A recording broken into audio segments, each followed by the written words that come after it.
अस्सलाम वालेकुम नाजरीन, इमरान याकूब खान साहब के साथ मैं हूं Samina Pasha. Program view point में आपको खुशामदीद कहती हूं। आज ही हम थोड़ी सी कोशिश करेंगे कि अगले हफ्ते में जो बड़ी अहम चीज़ें होने जा रही हैं मुल्क में, उसके हवाले से प्रोग्राम में कुछ बात हो सके, कर्टन रेजर हो सके कि हमें सियासी मंजरनामा और मुल्क का ओवरऑल इस वक्त मंजरनामा क्या नज़र आता है। क्योंकि एक तरफ हम देख रहे हैं कि अदालती मामलात बड़े अहमियत इख्तियार कर चुके हैं, अहम केसेस की समातें भी हैं, और इसके साथ साथ हम ये भी देख रहे हैं कि जो बजट पास हुआ है उसके बाद अवाम की चीखें भी निकल रही हैं। तो क्या अवाम को निकालने में अपोजिशन उस तरह से तो कामयाब नहीं हो सकी, लेकिन क्या लोग अपने बिजली के बिलों के हाथों और भरमार जो हुई है टैक्सेस की इस बजट में उसके हाथों खुद ही निकलने के लिए अब हमें सड़कों पर तैयार नज़र आते हैं। इस हवाले से हुकूमत की स्ट्रैटेजी क्या होगी? बहुत सी साजिशी थेरीज भी गर्दिश कर रही हैं और लोग समझते हैं कि ऐसा लग रहा है कि जानबूझकर ये सारा कुछ इस तरह से किया गया है ताकि लोगों को खौफजदा भी किया जा सके और लोग बाहर ना निकलें। लेकिन क्या वाकई ऐसी ही सूरत हाल होगी? क्या लोगों को कंट्रोल किया जा सकेगा अगर कोई इस तरह की सिचुएशन बनती है? इसके ऊपर भी बात करेंगे। जब हम बात करते हैं PTI की मुश्किलात का जिक्र करते हैं तो ये भी देखना होगा कि आने वाले दिनों में जो केसेस हैं सिर्फ उन्हीं की तरफ उनकी तवज्जो रहती है या वो फिर कुछ सियासी तौर पर भी कोशिश करेंगे कि अपने आप को मुश्किलात से निकाल सकें और इमरान खान साहब की रिहाई के हवाले से कोई हिकमत अमली बना सकें। तो इसके ऊपर भी काफ़ी बातचीत होगी। 2 चीफ जस्टिस के ऊपर भी मुख्तलिफ़ किस्म के चार्जशीट और शिकायत हमें नज़र आना शुरू हो गई हैं। तो ये सब कुछ किस चीज़ का पेश ख़ैम है, इसके ऊपर भी बात होगी। आप सबको खुशामदीद कहती हूँ। इमरान साहब, हमने अभी जिस तरह से शुरू में बात की, बड़ा इम्पॉर्टेंट ये हफ़्ता अगला हमें नज़र आ रहा है। वैसे तो हम हमेशा ही कहते हैं पाकिस्तान में हमेशा ही हर हफ़्ता हर महीना ही इम्पॉर्टेंट होता है, लेकिन आपको लगता है कि जो ये प्रिडिक्शन की गई थी कि जून जुलाई के महीने इस हुकूमत के लिए बड़े मुश्किल हो जाएंगे, आपको लग रहा है कि उसका एक स्टार्ट हमें नज़र आ रहा है? बिस्मिल्लाहिर्रहमानिर्रहीम। पहली बात तो ये समीना की जिस तरह आपने कहा, हमने तो जब से आँख खोली है, होश संभाली है, यही है कि पाकिस्तान एक संगीन जो है ना बहरान का शिकार है और बड़े मुश्किल हालात से गुजर, नाजुक मोड़ से जी हाँ। तो ये वो नाजुक मोड़ जो है ना वो ख़त्म ही नहीं हो रहा। ये नाजुक मोड़ कब ख़त्म होगा, ये मामला जो है संगीन हालात वाले कब ख़त्म होंगे, ये अल्लाह जानता है, या हमारे जो अशराफिया वो जानती है। आम आदमी बेचारा जो है उसके लिए मसाइल हर हुकूमत में हर दौर में एक जैसे ही रहे हैं। दूसरी बात ये कि जहाँ तक ये जून जुलाई की बात है तो मैं समझता हूँ कि अभी रावी जो है ना हुकूमत के लिए चैन लिख रहा है। अभी मुझे तो इस जून जुलाई क्या अगले साल जून जुलाई में भी हुकूमत के लिए उस तरह से मुश्किल नज़र नहीं आती। उसकी बुनियादी वजह ये है कि देखें हुकूमत के लिए ख़तरा क्या है। हुकूमत के लिए ख़तरा सिर्फ एक है और वो ख़तरा है जिसका नाम है इमरान खान। और इमरान खान साहब कहाँ हैं? इमरान खान साहब जेल में है। और जो उनकी जमात के लोग हैं जो उनके लिए कोशिश कर सकते थे, जो कोई तहरीक चला सकते थे, जो आवाम को मोबिलाइज़ कर सकते थे, उनका आपस का जो मामला है वो नहीं हो रहा। 3-3 4-4 ग्रुप बने हुए। और वक्त के साथ साथ अगर इमरान खान साहब को राय नहीं मिलती तो ऐसा महसूस होता है कि शायद ये ग्रुपिंग मज़ीद मजबूत होगी और इसके मज़ीद मसाइल पैदा होंगे। तो PTI के लिए जो मामलात हैं जब तक ठीक नहीं होते तो हुकूमत के लिए तो मामला ठीक ही ठीक है। इसलिए मैं नहीं समझता कि हुकूमत को फ़िलहाल को मसला हो। नहीं, लेकिन जो हुकूमत परफॉर्म अगर ना कर पाए और हम वो हुकूमत जो बिजली के 300 यूनिट फ्री देने के दावे के साथ आए और उसके बाद सूरत हाल ये हो कि आज लोग दुहाइयाँ दे रहे हैं। आप देखें बाहर सोशल मीडिया सारा भरा पड़ा है, बाहर निकल कर लोगों से बात करें, कोई अपने जेवरात बेच रहा है और कोई मोटरसाइकिलें बेच रहा है और बिजली के बिल दे रहा है और साथ में झोलियाँ उठा के बददुआएं दे रहे हैं। ये सिर्फ नहीं है इमरान साहब, टैक्सेस जो बजट में बताए गए थे बजट स्पीच में, उसके बाद मज़ीद टैक्सेस इम्पोज किए गए हैं बजट की मंजूरी तक। और आज आप वज़ीर ख़जाना के हवाले से देख लें तो वो खुद एतराफ़ कर रहे हैं कि जी बिल्कुल सही बात है, हमने टैक्सेस लगाए हैं और लोग सही परेशान हैं। लेकिन आपको लगता है कि ये सारी चीज़ें हुकूमत के लिए कोई दर्द सर नहीं है और कोई इस तरह की बात नहीं है, लोग थोड़ा सा शोर शार मचाएंगे फिर बिल दे के और घर चले जाएंगे? नहीं, इसमें ना ये बात नहीं है। मसला ये है कि इसका हल क्या है। इस वक्त ये हुकूमत नहीं होगी, कोई दूसरी हुकूमत हो, कोई तीसरी हुकूमत आ जाए, जो मर्जी आ जाए, जमहूरियत की बसात लपेट दे या कुछ भी कर दें। क्या हालात ऐसे हैं पाकिस्तान के माशी हालात के कोई आएगा और उसके पास एक ऐसी दरसिंगी होगी, जादू की छड़ी लहराएगा और सारे मामला ठीक हो जाएंगे? मुल्की हालात इस तरह के हैं। माजी में आप ये देखें कि पिछली हुकूमतों ने तमाम, सिर्फ एक बात नहीं, पीपल्स पार्टी, PTI, मुस्लिम लीग नून, पिछले को 15-20 साल से बाकायदा ये हालात ऐसे आसानी से इतने ख़राब नहीं हो गए। ये हमारा जो हाल है, जो आपने बात की कि जेवर बेचने की और मोटरसाइकिलें बेचने की, इसके लिए बड़ी मेहनत की गई है। इशराफिया ने ये हालात पैदा किए हैं, अपनी जेबें बढ़ी हैं, अपने ख़जाने जो है ना, मुल्की ख़जाने लूट लूट के अपनी जायदादें बनाई हैं, और उसके बाद ये हालात हुए हैं। लिहाजा ये अब कोई भी हुकूमत हो उसके लिए फौरी इसका करना मुमकिन नहीं है। जहाँ तक बात मौजूदा हुकूमत की है, तो वज़ीर आज़म मियां शहबाज शरीफ ने तो ख़ुद ये बात की है। उन्होंने तो कहा है कि जी IMF के साथ ये बजट मिल के बजट बनाना जान जोखों का काम। लेकिन खबरें तो ये आ रही हैं कि IMF फिर भी खुश नहीं है, वो फिर भी इस बजट से राजी नहीं है। देखिए, IMF बजट से राजी ना हो, IMF राजी होगा जब आप उसके पैसे वापस करेंगे या उसको कोई इस तरह का प्लान देंगे।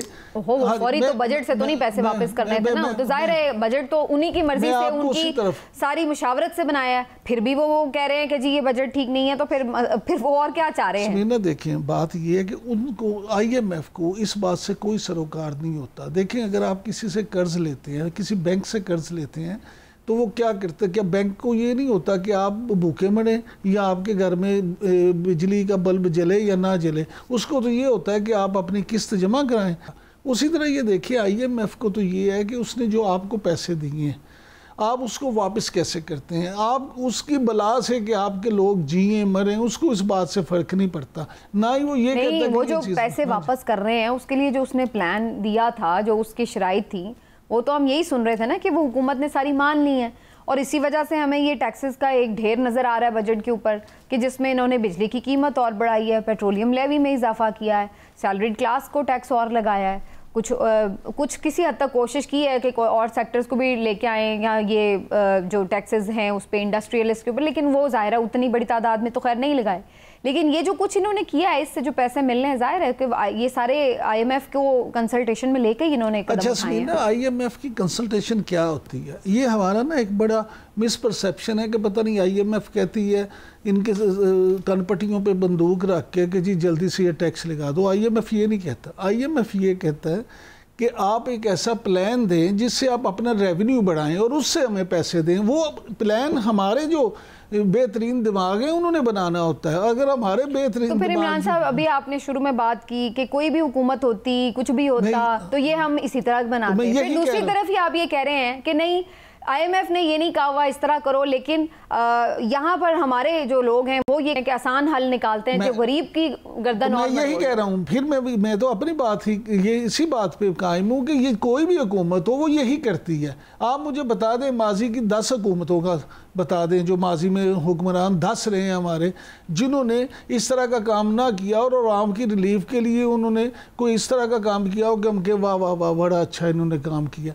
मामला ये है कि मैं सब इतना जेनेरिक नहीं हम देख सकते ना चीजों को। चले आप इसमें, लेकिन आप देखें, मैं वही कह रही हूँ ना कि हम इतना जेनेरिक नहीं देख सकते। हमें ये देखना है कि अगर पहले PMLN की जब हुकूमत थी उस वक्त कितना इजाफा हुआ टैरिफ में, उसके बाद PTI की हुकूमत हुई, उनका कितना % इजाफा था, और उसके बाद से पिछले 2.5 साल में कितने % इजाफा है। अगर 12 रुपए से 18 रुपए में गए 3 सालों में, PTI की हुकूमत में 6 रुपए बिजली के यूनिट में इजाफा हुआ, तो इनके हुकूमत में क्यों 2.5 सालों के अंदर 18 रुपए से वो यूनिट जो है वो इस वक्त 38 रुपए, और फिर जब वो एक सर्टेन लिमिट क्रॉस करता है तो इवन 60 रुपए तक भी वो जाता है। तो हमें ये तो देखना है ना, ये तो हमारी अक्ल काम करती है कि यार 3 सालों में 6 रुपए बढ़ा है और अगले 2.5 सालों में वो अगर 35 रुपए बढ़ गया है, तो हम ये तो डिफ्रेंशिएट कर सकते हैं कि फिर किसकी पॉलिसी दुरुस्त चल रही थी। उसकी वजह आप सुन लें, वो जो 6 रुपये बढ़ा था वो इसलिए 6 रुपये बढ़ा था कि उस वक्त माजी की हुकूमतों की पॉलिसियाँ इतनी ख़राब नहीं थी। अब जो 35 रुपये बढ़ा, इनके अलावा वो 6 रुपये जिन्होंने बढ़ाए थे उनका भी कसूर था। उन्होंने भी इतना बेड़ा गर्क कर दिया कि ज़्यादा नहीं बढ़ाए, नहीं ज़्यादा नहीं बढ़ाए, इतना बेड़ा गर्क कर दिया मुल्की मीशत का, इतने कर्जे बेड़ा गर्क कर दिया कि 6.2 पे चले गए ग्रोथ लेके। तो 6 और सारी जो फैसलाबाद की इंडस्ट्री थी वो इस वक्त 100% प्रोडक्शन वो कोरोना की वजह से थी। कोरोना की वजह से जो पेट्रोल था वो 150 रुपए था, वो हमारी अब इतना जबरदस्त हो गया है फिर 300 रुपए पे जाके हम 10 रुपए खुश होने पे खुश हो जाते हैं। वो खुशकिस्मती ये थी कि कोरोना की वजह से इंडस्ट्री जो है इंडिया की, बांग्लादेश की, इतना बेड़ा गर्क हुआ, 1100 अरब रुपया ज़रात ने कमा लिया। आज इतना जबरदस्त हाल है ज़रात का कि किसान रो रहा है। इतना बेड़ा गर्क किया उन्होंने कि जनाब जो 6.2 की ग्रोथ थी वो आज 2 पॉइंट पे जबरदस्त ग्रोथ आ गई है। इतना बेड़ा गर्क किया। तो उनकी उसमें इमरान साहब, अगर हम उस पे आते हैं ना दादो शुमार पर, तो फिर हमें फेयर कमेंट बनाना चाहिए कि क्या। लेकिन बहरहाल मैं यहाँ पे अतर काज़मी साहब को भी करूँगी शामिल गुफ्तगू। अतर काज़मी साहब, बहुत शुक्रिया, आप प्रोग्राम में आज शामिल हुए। आप थोड़े ताख़ीर से आए हैं तो उसका खमियाजा जो है इमरान साहब को भुगतना पड़ा है। थोड़ा मुझे ज़्यादा एग्रेसिव आना पड़ा उनके साथ। लेकिन क्या आपको ये नज़र आ रहा है, आज मैं तो इसलिए ज़्यादा इस पे बात कर रही हूँ क्यों हम सब पॉलिटिक्स पे भी बात करते हैं, सब चीज़ों पे बात करते हैं, लेकिन आज देखिए तकलीफ़ दे सूरत हाल है। लोग जो बिजली के बिलों से परेशान हैं, जो हमारे सैलरीज़ के ऊपर टैक्स लग गए हैं, और उसके बाद फिर महंगाई का एक तूफ़ान है जो हमें आगे फिर खड़ा नज़र आ रहा है। काज़मी साहब, क्या हम ये कह दें कि जी ये चूँकि वो इमरान खान की पॉलिसी ठीक नहीं थी, इसलिए अब 2.5 साल से तो पीछे इनकी ही हुकूमत है ना, तो 2.5 साल में ये तो कहते थे कि 6 महीने में हमें सारी सपोर्ट होगी तो हम तो जनाब बिल्कुल ठीक कर देंगे शहबाज शरीफ साहब की। अब सारी सपोर्टें इनके साथ, अदलिया इनके साथ, इस्टेब्लिशमेंट इनके साथ, सारी जमातें इनके साथ, फिर भी हालत ये है कि 2.5 सालों में और बेड़ा गर्क करके रख दिया। अच्छा काज़मी साहब, मेरा भी इसमें सवाल ले लें। जी मेरा पॉइंट ऑफ व्यू ये है, मैं अभी समीना से ये कह रहा था आपके आने से पहले कि सिर्फ इमरान खान साहब की बात नहीं है। मैं इनसे कह रहा था कि आप पिछली 10 हुकूमतों की कारकर्दगी देख लें। यहाँ सिर्फ इन्होंने मुल्की ख़जाना हर हुकूमत ने लूटा है, अवाम को झूठे दावे दिए और जो है ना सब्ज़ बाग दिखाए हैं। किसी ने कहा कि 200 एक्सपर्ट आ जाएंगे, किसी ने कहा कि आप मैं शहद की और दूध की नहरें बहा दूंगा, किसी ने कहा कि यहाँ पेरिस बन जाएगा। किसी भी हुकूमत में अवाम का मसला, गरीब आदमी का, मेरे जैसे तो फिर ये लेने क्यों आए? क्या 2.5 साल पहले जो इन्होंने रजीम उल्टाया था तो क्या ये करने आए थे? तो उससे बेहतर जो चल रहा था फिर वही चलने देते, कम से कम हमें भी तो नजर आता। लेकिन हम आज मैं थोड़ी जज्बाती हूँ, मेरा बिजली का बिल आ गया था। काज़मी साहब सॉरी, आप जरा बात करें। नहीं, बिजली के बिल तो देखें सबके आए हुए हैं और इस वक्त पूरी आप देख लें हर तरफ ही आपको इस्तराब नज़र आ रहा है। और बड़े बड़े जो लोग हैं जो जिनके हवाले से ये तासुर है कि उनको कोई मुश्किल नहीं होती बिल्स देने में, इवन क्या वो भी आवाज़ें उठा रहे हैं कि जनाब ये किस किस्म की आ रही सूरत हाल। अब इशू इसमें ये है, जो इमरान साहब बात कर रहे हैं और समीना जो आप बात कर रही हैं, दोनों बातों में हकायक हैं, दोनों बातों में हकायक हैं कि अगर आप दोनों पॉइंट को देख लें, किसी एक पॉइंट को आप नेगेट नहीं कर सकते। ये ओवरऑल एक जो पिक्चर है उसमें ये दोनों फैक्टर आते हैं। लेकिन एक जो सबसे बड़ा फैक्टर है पाकिस्तान की सियासत के अंदर और अनफॉर्चुनेटली पाकिस्तान की रियासत के अंदर, कि इस सारी चीज़ से जो लोग मुतासिर होते हैं वो कहीं पर फीचर नहीं करते। जब आपका वोट जिसके हक में पड़े वो हुकूमत ना बना सके तो फिर आपके हकूक़ का तहफ़्फ़ुज़ कौन करेगा? आपके राइट्स की प्रोटेक्शन की जो पहली गारंटी है वो ये है कि आपका नुमाइंदा, आपके हकूक़ का कौन तहफ़्फ़ुज़ करेगा? आपका नुमाइंदा, चाहे वो बल्दियाती नुमाइंदा हो या वो मुल्क का वज़ीर आज़म हो। यहाँ पे तो यही चीज़ क्लियर नहीं है कि क्या अवाम ने ये वज़ीर आज़म चुना है या 70 साल में कितने अवाम के वोट से आए हैं इस मुल्क में वज़ीर आज़म। तो ये चीज़ है, जिस ग्रुप का इंटरेस्ट प्रोटेक्ट करने की हम बात कर रहे हैं उस ग्रुप को तो कोई अपना इंटरेस्ट सामने लाने के लिए अपनी नुमाइंदगी नहीं देता। वो ग्रुप तो अपनी मर्जी से अपना हुक्मरान नहीं लेके आ सकता। ये वो बुनियादी चीज़ है। अब मगरिब में आप देख लें और हमारे माशरे में क्या फ़र्क है? यही फ़र्क है कि वहाँ पे अवामी नुमाइंदे होते हैं, उनको पता होता है कि जनाब इसके ये कॉन्सिक्वेंसेज होंगे, हमने इनके हकूक़ का तहफ़्फ़ुज़ करना है। हमारे नेबर में अरब लोगों ने वोट डाला है, 1 अरब लोगों ने, लेकिन क्या वहाँ पे आपको कोई ऐसी कंट्रोवर्सी नज़र आ रही है भारत में? हमारे यहाँ तो फॉर्म 45 और 47 की बहस से हम नहीं निकले। जब तक ये बहस चलती रहेगी अवाम के जो मसाइल हैं वो यहीं पे रहेंगे। या तो आप तर्ज़े हुकूमत तब्दील कर दें, अवाम को बिल्कुल माइनस कर दें, 2-3 बहुत अक्लमंद लोग निज़ाम को बताएं कि किस तरह चलना है और अवाम के हकूक़ का किस तरह तहफ़्फ़ुज़ करना है। अगर इस तरह आधा तीतर आधा बटेर रहेगा तो बड़े मसाइल रहेंगे। जहाँ तक मौशी पॉलिसीज़ का ताल्लुक है, इसमें कोई दो राय नहीं कि हर दौरे हुकूमत में हर हुकूमत ने इसमें अपना हिस्सा डाला है। लेकिन जो लोग ये वादा करके आए थे कि हमने बिजली जो है वो 300 यूनिट तक आपको और मुझे फ्री देनी है, गरीब लोगों को जो 300 यूनिट इस्तेमाल करते हैं, वो आज क्या कह रहे हैं कि उसके ऊपर बात कर रहे हैं। अब उन दोनों ने मिल के हुकूमत बनाई है, दोनों का ये मंशूर था, ये बिलावल का भी वादा था, ये मरियम का भी वादा था, दोनों मिल के हुक्मरानी कर रहे हैं लेकिन अपने वादे पे आज जिक्र ही नहीं कर रहे। अच्छा, और अगर कोई बात भी करे जी जी सर। अतर साहब ये फरमाइएगा, आपने जो कहा कि वो हुकूमत बन जाए, 2-3 जो शानदार दिमाग हैं, काबिल दिमाग है, वो बैठ जाएं और वो हुकूमत कर ले, तो पाकिस्तान में तो कई बार काबिल दिमाग बैठ चुके हैं। पाकिस्तान में तो ये हर वक्त जमहूरियत नहीं रही, काबिल दिमाग जो हैं वो भी हुकूमत करते रहे हैं, और 2-3 क्या बहुत सारे वक्तों में एक काबिल दिमाग भी हुकूमत और 10-10 साल करते रहे।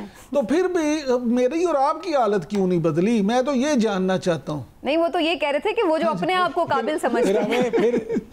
फिर हमें ये क्वेश्चन करने की जरूरत है कि खुद अपने आप को काबिल कहने से तो कोई काबिल नहीं हो जाता ना।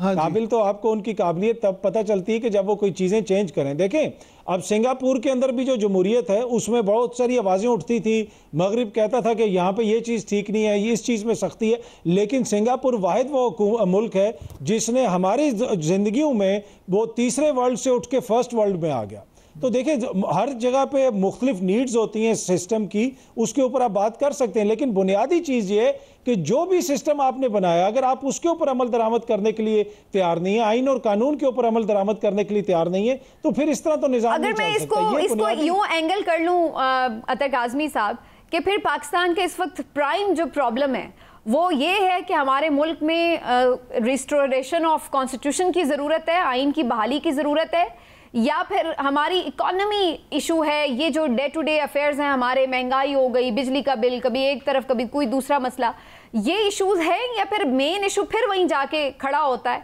कि जब हम आइन से खिलवाड़ करते हैं तो फिर ये सारे प्रॉब्लम्स जो है उसके साथ फिर वहीं से जन्म लेते हैं। देखिए, जो बुनियादी नुक्ता है ना इसमें वो ये है कि आइन और कानून की अमलदारी बहुत ज़रूरी है। अगर आज हम कह रहे हैं कि हमने अपनी मईशत बेहतर करनी है, लोग आए इस मुल्क में इन्वेस्ट करें, तो जब वो देखते हैं कि दूसरी तरफ अदालतों के फैसलों के साथ हम क्या कर रहे हैं, दूसरी तरफ हम आवाम के साथ क्या कर रहे हैं, हम जमहूरियत के साथ क्या कर रहे हैं। इस्लामाबाद में गुज़िश्ता 2-3 सालों के दौरान जब भी कोई पॉलिटिकल एक्टिविटी की बात आती है तो कहा जाता है कि दफ़ा 144 लगी है। सिक्योरिटी की ये सिचुएशन है कि सियासी जमात एक एक्टिविटी भी नहीं कर सकती इस्लामाबाद में, तो ऐसे मुल्क में कौन इन्वेस्टमेंट लेके आएगा। ये वो सारी लॉबिंग है जो पाकिस्तान के निज़ाम ने की है, चाहे वो ख्वातीन वर्कर्स को बार बार पकड़ना, झूठे केस बनाना, इद्दत का केस बनाना, जिस किस्म के केस बनाए गए, ये वो लॉबिंग है जिसका नतीजा कांग्रेस की करारदाद में निकला, और कोई लॉबिंग नहीं है। इससे ज़्यादा और क्या लॉबिंग हम करेंगे। तो मसला वही है कि आइन और कानून की अमलदारी होगी तो बाकी सारे इसके बाय प्रोडक्ट्स हैं। रूल ऑफ लॉ नहीं होगा, चाहे वो जो भी निज़ाम हुकूमत हो, मशरक़ वुस्ता आप चले जाएं, जो भी उनका निज़ाम हुकूमत है वहाँ पे रूल ऑफ लॉ है। यहाँ पे अनफॉर्चुनेटली रूल ऑफ लॉ नहीं। लेकिन आप जिस लॉबिंग की बात कर रहे हैं, ठीक, आपका बात तो आपकी 100% ठीक है, लेकिन आजकल ऐसी बात करने पे ये भी कहा जाता है कि जी आप ये लॉबिंग कर रहे हैं, पाकिस्तान के खिलाफ लॉबिंग है ये। अभी इमरान साहब एक करारदाद मंजूर हुई, उसके ऊपर हमने देखा एक जवाबी करारदाद मंजूर की गई, हुकूमत ने बड़ा बुरा मनाया कि जनाब ये कोई इंटरफेरेंस हो गई है हमारे मामलात में। और इरफान सिद्दीकी साहब ने तो ये तक कह दिया है कि PTI का हदफ मुल्क पर पाबंदियाँ लगवाना है। आप समझते हैं कि ये अगर कोई हमें कहता है कि भाई अपना इलेक्शन आपका इसको इन्वेस्टिगेट करें, इसमें प्रॉब्लम्स आए हैं, इस पर शिकायतें आई हैं, तो ये मुदाखलत है। और अगर कोई इसके ऊपर बात कर रहा है तो आप कहेंगे कि जी ये आपने लॉबिंग की है मुल्क पे पाबंदियां लगवाने के लिए। जस्मीना, मेरी तो ज़ाती राय इस मामले में ये है कि हमें तो वो कि जिनके अपने इलेक्शन बड़े शफाफ हैं। अमेरिका बहादुर ने जो पिछले सदारती इलेक्शन में किया है, उसके बाद मुझे तो ये बताएं कि उन्हें शर्म नहीं आती किसी दूसरे मुल्क को ये कहते हुए कि आपके इलेक्शन ठीक नहीं हुए। क्या हुआ उनके इलेक्शन? जो ट्रंप के साथ उन्होंने किया, वहाँ भी कोई सूरत हाल उस तरह, तो जो बाइडेन वहाँ फॉर्म 45-47 से बड़ा रोला था, वहाँ भी उसी तरह। मामला ये है कि पूरी दुनिया में बात तो सुन लेना, सुन लें। मामला ये है कि ट्रंप जो है वो उसके साथ जो कुछ हुआ और वहाँ पे इस्टेब्लिशमेंट ने जिस तरह से किया, उसके बाद मैं नहीं समझता कि और पूरी दुनिया में वो जो जमहूरियत के चैम्पियन बनते हैं उन्हें फ़लस्तीन तो नज़र नहीं आता। फ़लस्तीन में जो हो रहा है वो इसराइल की क्यों इतनी मदद कर रहे हैं, उन्हें इसराइल में जमहूरियत नज़र नहीं आती, इसराइल में उन्हें गज़ा में जो हो रहा है वो नज़र नहीं आता। यानी आपके दौरे नहीं बल्कि 200 में आ रहे हैं कि आप जहाँ पे आपका अपना कोई फ़ायदा है उसके लिए तो आप कहते हैं जी हमसे बड़ा डिक्टेटर कोई नहीं है, और जहाँ पे आपका अपना फ़ायदा कोई नहीं है वहाँ आप समझते हैं थर्ड वर्ल्ड कंट्रीज है, वहाँ आप करारदाद पेश कर रहे हैं। मैं ये कहता हूँ करारदाद पेश करने में अमेरिका का क्या फ़ायदा? देखिए, कोई फ़ायदा नहीं है। और मैं इस बात पे ख़ुद भी कन्विंस्ड हूँ कि हमारे लोगों के वहाँ पे जो सैनिटर्स के साथ राब्ते करके लॉबिंग करके ये करारदाद करवाई गई है, बिल्कुल। लेकिन मैं कहता हूँ कि हम उन्हें इतराज़ करते हैं, हमें अपने आप को भी देखना चाहिए कि हमारे यहाँ अगर हालात ठीक हों, हमारे इलेक्शन फेयर एंड फ्री हों, हमारे यहाँ जिसको वोट अवाम डाले उसी को इक़्तिदार मिले, तो फिर हम किसी को करारदाद पेश करने की ज़रूरत ही नहीं है। लेकिन अगर हम इलेक्शन ठीक नहीं कराएंगे, हम अपना गिरबान दूसरों के हाथ में देंगे तो कोई जो मर्जी करता है। एक ब्रेक लेते हैं, इसके ऊपर अतर काज़मी साहब की भी राय लूँगे। दोनों तरफ ये बात की तनकीद हो रही है कि जनाब एक तरफ पीटीआई उस वक्त कहती थी कि जी अमेरिका मुदाखलत ना करे, आज खुद पूरी तरह कोशिश करके मुतहर्रिक करके वहाँ पर ओवरसीज़ पाकिस्तानीज़ ने ये पूरा एक हमने देखा कि करारदाद पास करवाई, और उसके बाद फिर अब यही पीटीआई कह रही है कि अब मुदाखलत नहीं है। तो किसका मौक़िफ़ ठीक है? क्या हम करारदाद को पास करने को मुदाखलत कहेंगे या फिर साइफर मुदाखलत है? इसके ऊपर अतर काज़मी साहब का भी लेते हैं रिएक्शन। एक ब्रेक के बाद हमारे साथ रहिएगा।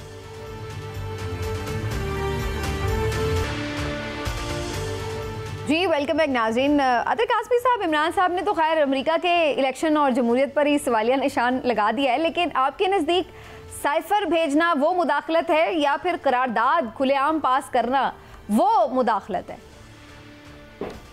देखिए, करारदाद क्यों पास हुई, किन हालात की वजह से हुई? अमेरिका की हुकूमत ने करारदाद कोई पास नहीं की पाकिस्तान के खिलाफ। वहाँ के अवाम के जो नुमाइंदे हैं उनकी 85% तादाद ने 95% जो है वो जो वोट डाला वो इस करारदाद के हक़ में डाला और कहा कि पाकिस्तान के अंदर ये हालात हैं। ना अमेरिका की इस्टेब्लिशमेंट का कोई ताल्लुक है, ना अमेरिका की हुकूमत का कोई ताल्लुक है। 181 डेमोक्रेट्स ने और 187 रिपब्लिकन्स ने वोट डाला, कांग्रेस के जो मेंबर्स हैं उन्होंने, इसलिए कि वो अवाम के नुमाइंदे हैं। जो कुछ यहाँ पे हो रहा है, मैंने आपको कहा कि जो यहाँ से हमारी हुकूमत का किरदार रहा वो उसके बाद किसी लॉबिंग की ज़रूरत नहीं है।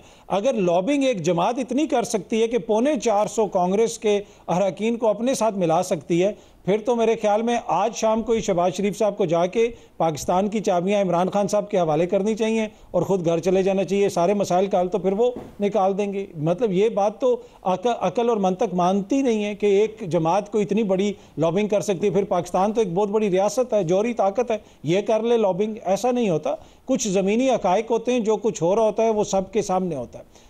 जहाँ तक अमेरिका का जिक्र किया इमरान साहब ने, हो सकता है बहुत सारे वहाँ पे मसाइल हों। ट्रंप ने जो कुछ किया, क्या उसके बाद इस्तेकाम अमेरिका पार्टी वहाँ पे बन गई? क्या उसके बाद ट्रंप के लोगों ने प्रेस कॉन्फ्रेंसेस की? क्या उसके बाद वहाँ पे ट्रंप की जमात के ऊपर कहा गया कि ख़त्म शुद? क्या उसके बाद कहा गया कि जी ट्रंप आज के बाद दोबारा कभी नहीं कुछ कर सकता? तो वो तो नहीं हुआ ना। तो जमहूरियत का एक प्रोसेस होता है, जमहूरियत में फ्लॉज भी होते हैं, लेकिन सूरत हाल को पाकिस्तान के साथ मिलाना तो मेरे ख्याल में वो थोड़ी सी जो है ना वो नाइंसाफ़ी होगी। ऐसी सूरत हाल नहीं है, यहाँ पे बहुत सारे मसाइल हैं। बाकी देखें, अगर साइफर मुदाखलत था या नहीं था, ये मैं कौन होता हूँ कहने वाला? ये मेरी मुल्क की नेशनल सिक्योरिटी कमेटी ने कहा था, जिसमें आर्मी चीफ भी बैठे थे, वज़ीर आज़म साहब भी बैठे हुए थे और दीगर लोग भी बैठे हुए थे, और 2 दफ़ा उन्होंने ये कहा और फिर अमेरिका के सफ़ीर को बुला के डी मार्च भी कर दिया। तो अगर ये समझती है ये हुकूमत की ये मुदाखलत है, तो किसने इनको रोका हुआ है? सुबह बुलाएं अमेरिका के सफ़ीर को और उसको डीमार्च करें। मैं नहीं समझता ये मुदाखलत है, ये अवामी नुमाइंदों की एक राय है डेमोक्रेसी के हवाले से, और डेमोक्रेसी की जो सिचुएशन है, क्या उसके लिए हमें किसी और की ज़रूरत है? मुझे, आपको, इमरान साहब को नहीं पता कि ज़मीनी हक़ाइक़ क्या हैं? तो मेरे ख्याल में ये कुछ जो चीज़ें हैं ये हुकूमत से की सतह पर नहीं है, अवामी नुमाइंदों की सतह पर हैं। और आगे से अगर हुकूमत समझती है कि मुदाखलत है तो वो ज़रूर अमेरिका को वार्निंग भेज दे। किसने रोका हुआ इनको? वैसे तो वज़ीर ख़ारजा की मुलाकात हुई है उसके बाद डॉक्टर डोनाल्ड ब्लूम से, लेकिन ये नहीं पता कि एहतजाज किया है या कुछ और कहा है कि भाई जान दो असी ओंजी कीता है क्योंकि ख़बरें ये भी हैं कि यही कहा गया है कि चलें वो हमने वैसे कर दिया है। लेकिन बहरहाल इससे थोड़ा सा एक स्टेप आगे बढ़ते हुए थोड़ी अदालती मामलात की ज़रूर बात करेंगे। पीटीआई के जो प्रॉब्लम्स हैं उसके ऊपर भी बात करते हैं। इमरान साहब, अभी आपने भी राइटली ये बात कही कि पीटीआई मुश्किलात में है, लीडर जेल में है, लेकिन कोई स्ट्रैटेजी उनके इस वक्त की क़यादत के पास नज़र नहीं आ रही और आपस में दस्तों गिरबान नज़र आ रहे हैं। वैसे आपके नज़दीक इमरान खान की रिहाई कैसे होगी? देखिए, मेरे नज़दीक या आपके या अतर काज़मी साहब के नज़दीक की अहमियत नहीं है। मेरी गुजारिश सुन लें। अदालतों से मुकदमात का फ़ैसला हो और एक ही तरीका होता है रहाई का कि उसमें अदालतें मेरिट पे फ़ैसला करें, इंसाफ दें और जेल से बंदा रिहा हो जाए। लेकिन अगर यहाँ प्रॉब्लम यह है कि इमरान खान या इस तरह के जो जितने भी हमारे असीर होते हैं उनका मामला इंसाफ नहीं होता, उनका मामला ये नहीं होता कि उनके जो मुकदमा दें, यहाँ एक मुकदमे में अगर जमानत हो तो फ़ौरन 4 मुकदमे और बना दिए। आपके ख्याल से एहतजाज करना चाहिए पीटीआई को? देखिए मेरे ख्याल में तो पीटीआई को एहतजाज अब तक कर लेना चाहिए था। उसकी बुनियादी वजह ये है कि अगर वो एहतजाज नहीं करेंगे तो हुकूमत जो है उसका हौसला तो मज़ीद बुलंद होगा। देखिए हुकूमत अब क्या समझती है, हुकूमत तो ये समझती है कि पीटीआई वाले ठुस होकर बैठ गए हैं, उनके 3-4 ग्रुप बन गए हैं, इमरान खान साहब अंदर हैं, उनके लिए रावी चैन लिख रहे हैं, उन्हें तो अब मसला ही नहीं। वो तो कहते हैं हमें कोई प्रॉब्लम नहीं है, ये आपस में करें। और दूसरी बात ये है कि आप ये देखें कि पीटीआई जैसी जमात जो एक इशारा करती थी कि हमने जलसा करना है, तो बगैर किसी उसके वहाँ लाखों लोग आ जाते थे। अब वो ये सोच रहे हैं कि जी अच्छा अगर इस्लामाबाद में जलसा हो गया, कामयाब हो गया, तो फिर हम लाहौर में जलसे का फ़ाइनल करेंगे कि हमने क्या करना है। यानी जब इस तरह की सूरत हाल हो, ख़ुद कारकुन इतने बादिल हो चुके हैं। ये इसमें अतर काज़मी साहब मुझे पता है कि अभी कहेंगे कि जब जो कुछ हुआ है उनके साथ तो वो अब भी बादिल ना हो तो क्या, बिल्कुल उनके साथ बड़ी ज़्यादतियाँ हुई हैं, उनको जेलों में इस तरह से भेजा गया है कि किसी ने कुछ नहीं भी किया। लेकिन मामला ये है कि अब मौजूदा जो इस वक्त ज़मीनी सूरत हाल है, पीटीआई का कारकुन उस तरह से चार्ज नहीं है, और उसकी बुनियादी वजह तो अपनी लीडरशिप को मार रहे हैं कि फाइल नहीं निकल रहे हैं, आप कह रहे हैं चार्ज नहीं है। उसकी वजह है ना, वो चंद लोग हैं, वो ग्रुप हैं, लेकिन वो असल उसकी वजह है कि वो लीडर लेस हैं। यही लीडर अगर उनकी जो 2nd टियर 3rd टियर वो अगर उनको भी ये पता हो कि असल में ये इमरान खान के नुमाइंदा है, पीटीआई इमरान खान का नाम है, उसके अलावा जो वो डाउट कर रहे हैं कारकुन, इसलिए वो तजब्जुब का शिकार हो गए हैं कि हमने निकलना है कि नहीं निकलना। नहीं, ये नहीं, कारकुन को ये नहीं समझ आ रही कि हम किसकी बात माने। हामिद खान की बात माने, शेर अफजल मरवत की माने, फवाद चौधरी की माने, बैरिस्टर उसकी क्या उनका नाम है, अली जफर की माने, गौहर साहब की माने, उमर अयूब की माने। अतर काज़मी साहब, इमरान खान साहब इस वक्त जेल में क्यों हैं? क्या वो पीटीआई की लीडरशिप की नाअहली, सुस्ती, या उनकी कमजोरी है, या कॉम्प्रोमाइज़ है, लालच, जो भी आप उसको, क्या उनकी वजह से हैं, या कोई इस मौजूदा रजीम के जो करता धरता है उनकी वजह से वो जेल में है, या वाकई उनकी जेन्युइन है? खैर ये तो बज़ाहिर नहीं लगता। आपकी राय में इस वक्त क्या वाकई पीटीआई की क़यादत अगर कोई बेहतर स्ट्रैटेजी बनाती तो इमरान खान साहब बाहर निकल सकते थे अब तक? मेरे ख्याल में मैं नहीं समझता कि पीटीआई की क़यादत की कोई स्ट्रेटजी से या कोई उस चीज़ से कोई ताल्लुक़ है। जब मियाँ साहब के ऊपर सारे केसेस थे, सब कुछ चल रहा था, क्या उसमें नून लीग की क़यादत का कोई मसला था? वो तो कोई मसला नहीं था। इस वक्त जिस किस्म के केसेस हैं, कोई और अगर होता रऊफ़ हसन साहब की जगह, उसने क्या कर लेना था? और मेरे लिए तो ये बड़ा हैरानकुन है कि जो पीटीआई की क़यादत के अंदर से लोग कह रहे हैं कि जनाब ये ज़िम्मेदार है, वो ज़िम्मेदार है। नहीं, ज़िम्मेदार तो वो है, वो हुकूमत है जिसने केसेस बनाए हुए। अब यहाँ पे राना सनाउल्लाह साहब टीवी पे बैठ के कहते हैं अगर इस केस में वो छूट भी गए तो हो सकता है हुकूमत कोई और केस बना दे। अब जिस तरह के केसेस बने हैं और जितनी तेज़ी से बने हैं, फिर जितनी तेज़ी से सज़ाएँ हुई हैं, उसमें पीटीआई की क़यादत का क्या वो ताल्लुक़ है? उससे आपने खुद देखा, साइफर का केस हो जाए, निकाह का केस हो जाए, दूसरा उनका तोशाखाना वाला केस हो जाए, सारे केसेस चल रहे हैं अदालत के अंदर, पर वो अदालत किधर है? वो जेल के अंदर है। अब जेल में जिस तरह केसेस चलाए गए हैं, कहा जा रहा है कि ये ओपन कोर्ट है, पर वो ओपन कोर्ट तो नहीं है। तो मेरा कहने का मकसद ये है कि काज़मी साहब, एक स्ट्रैटेजी तो पीटीआई को फिर सियासी स्ट्रैटेजी बनानी चाहिए ना, जब पता चल रहा है कि अदालतें आज़ादाना उस तरह नहीं फैसले कर पा रही हैं। अगर वो कर भी रही हैं तो उसके बाद हुकूमत मजीद केस बना देती है। कई हमारे यहाँ लूप होल्स होते हैं, कानून का इस्तेमाल किया जाता है, उसको किया जाता है जिस तरह भी पकड़ना है तो पकड़ के रखते हैं। तो उसका फिर कोई दूसरा हल तो सोचना है। आपके ख्याल से क्या ऑल्टरनेटिव स्ट्रैटेजी नहीं बनानी चाहिए कोई इस पीटीआई क़यादत को? वो एहतजाज की हो, वो बातचीत की हो, वो इस्टेब्लिशमेंट के साथ मुफाहमत की, दोस्ती की हो, या वो मौजूदा हुकूमत के साथ मुज़ाकरात की हो? किस तरह रास्ता निकालना है, ये काम तो बहरहाल सियासी दिमाग नहीं करना है। देखिए, मसला ये है कि अगला फरीक क्या इस चीज़ पे संजीदा है अगर आपने किसी के साथ मिल के रास्ता निकालना है। प्रॉब्लम ये है कि कोई भी आप गेम खेलें, चाहे वो सियासत हो, चाहे वो क्रिकेट हो, फुटबॉल हो, कोई भी चीज़ हो, वो सर्टन असूलों और ज़ाब्तों के तहत खेली जाती है। जब आप असूल और ज़ाब्ते को मानने के लिए तैयार नहीं हैं तो फिर आप जो मर्जी स्ट्रैटेजी बना लें। आप अगर जाएं क्रिकेट खेलने और एक स्ट्रैटेजी बना के जाएं, अगली टीम कहे कि हम विकेटें उठा के भाग जाएंगे, उधर आपकी स्ट्रैटेजी क्या करेगी?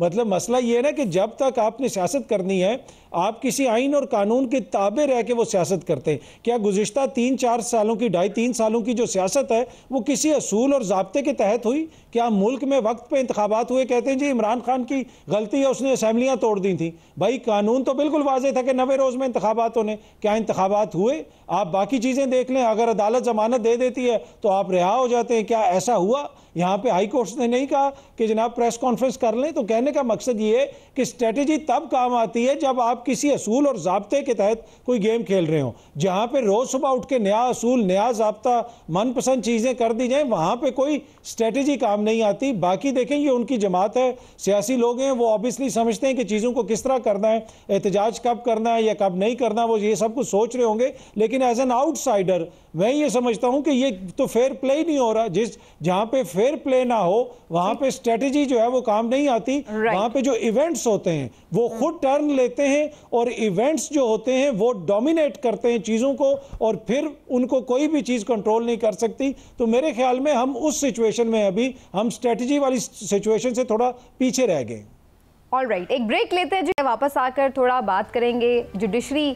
चूँकि अभी अदर काज़मी साहब ने भी बड़ा राइटली मेंशन किया कि इवेंट्स टेक प्लेस रहते हैं, तो जो जुडिशरी में जो कुछ हो रहा है क्या वो उन्हीं इवेंट्स का कोई शाखसाना है? एक ब्रेक के बाद डिस्कशन करेंगे, हमारे साथ रहिएगा।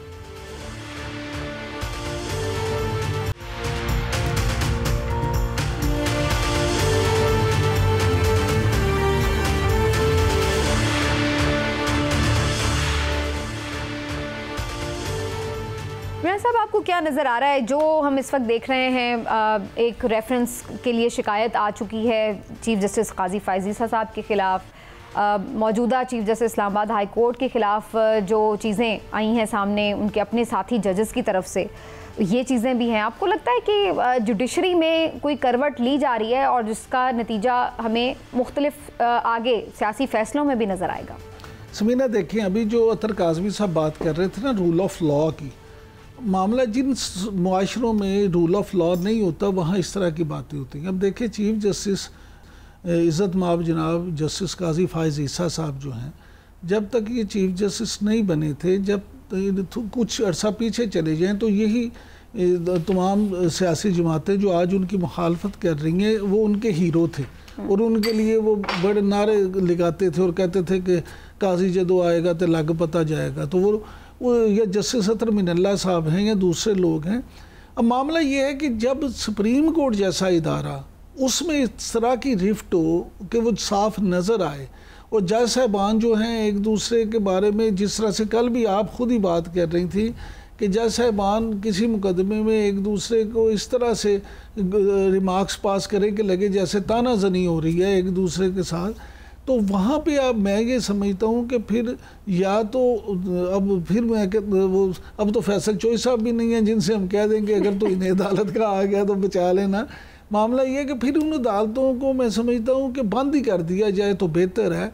वहाँ पे इस तरह की जो सूरत हाल है उसमें आप, मैं ज़ाती तौर पे नहीं समझता कि वहाँ से आप इंसाफ की इस तरह से तवक्को रखें कि आप ये कहें कि ये है तो ये जाएगा तो उसी तरह। हालांकि मैं ज़ाती तौर पे समझता हूँ कि हमारे से ज़्यादा इंसाफ पसंद जज साहबान शायद की पूरी दुनिया में किसी भी अदालत में नहीं। हाँ जी, लेकिन हालात व वाक़यात और मुकदमात इस तरह से उनके सामने पेश किए जाते हैं प्रोसिक्यूशन की तरफ से। आप तौहीन अदालत नहीं लगा सकते इमरान साहब, आप अमर हो गए।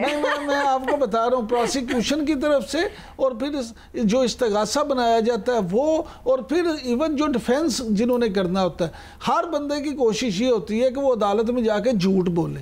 जब इतने झूठ इकट्ठे होते हैं तो फिर इंसाफ नहीं, तो फिर जजेस को कुछ नजर नहीं आता। नहीं तो फिर वहाँ से इंसाफ होगा कहाँ? अच्छा काज़मी साहब, बड़ी एक अंदर बहस चलती नजर आ रही है कि जी टेक्निकली हमें चीज़ों को देखना है क्योंकि आइन का टेक्स्ट ये कह रहा है तो उससे हमने एक लफ्ज़ इधर उधर नहीं होना, और ये अगर कहीं पे उसमें दूसरी तरफ हमें ये नज़र आती है एक राय कि नहीं जी हमने स्पिरिट को देखना है, कानून बना है उसके अल्फाज क्या है इसको नहीं देखना, उसका मकसद क्या है उसको देखना है।